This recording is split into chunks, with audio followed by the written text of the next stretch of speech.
la pénombre, je distingue à la surface d'une vase un frémissement. Donc c'est ça qui m'a... Des ondes légères et régulières se propagent, pourtant aucun son ne trouble le silence de la grotte. En m'approchant de plus près que je peux, je découvre une minuscule source, comme une petite résurgence dont l'écoulement anime la surface. Quelle subtilité discrète.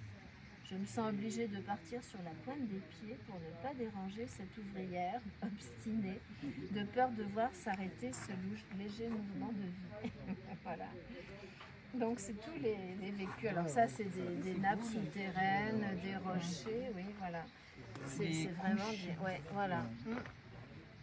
Donc le choix des illustrations est en écho avec le texte. C'est des ressentis, c'est très très personnel, c'est ce que disait Pierre. On est dans mon intimité là. Voilà, Et tu l'as écrit après avoir... Alors j'ai écrit...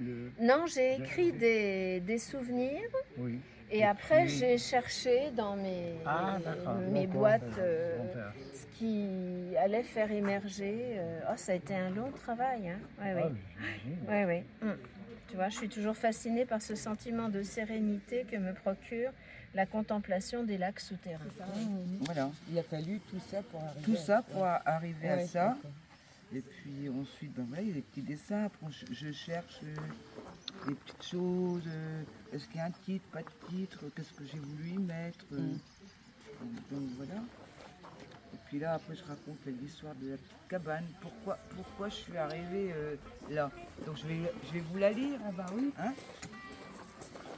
Alors, une sépite zone de résistance poétique. 1 an avant, derrière le mur du jardin.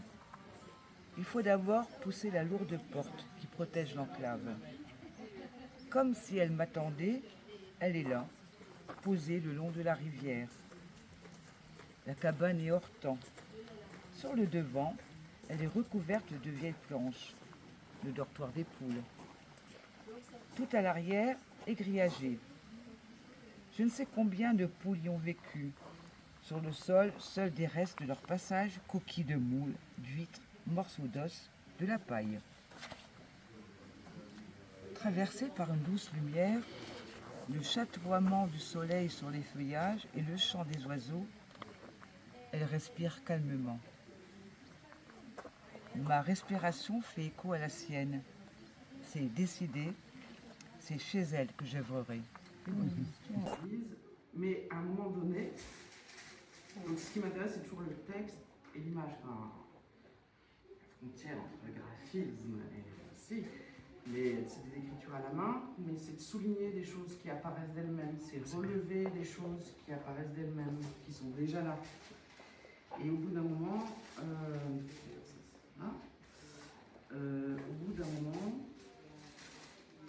ça s'essouffle aussi. Un carnet, c'est ça, c'est marrant, c'est que des fois on ne les finit pas, on ne sait pas pourquoi. Il y a toujours quelques pages qui restent à la fin, on se lasse, on a envie de changer de carnet. Et là, je me suis arrêtée parce que je me suis dit, mais est-ce que ce que je fais magnifie la photo, enfin la complète? On pourrait dire oui. Puis en même temps, sur certaines, ça cache quelque part, parce qu'après, au départ, je trouvais aussi ces photos très belles en tant que telles. Et j'ai arrêté. Bah oui. L'artiste se veut comme quelqu'un qui a des choses à dire, des choses importantes à révéler. Alors il essaye, il bafouille, il gribouille pendant des années, en cherchant une vérité. Des brouillons pour éviter le brouillard. Pas mal celle-là.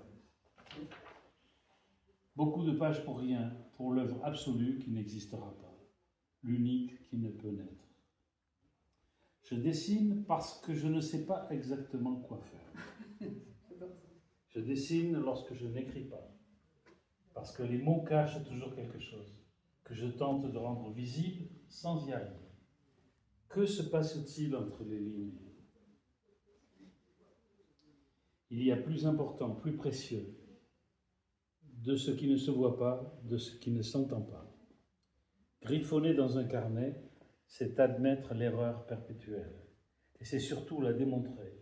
Accepter toutes les hésitations et les vulnérabilités. L'humilité dans toute sa splendeur. Tant d'images qui se cachent comme de jeunes enfants qui veulent continuer à jouer.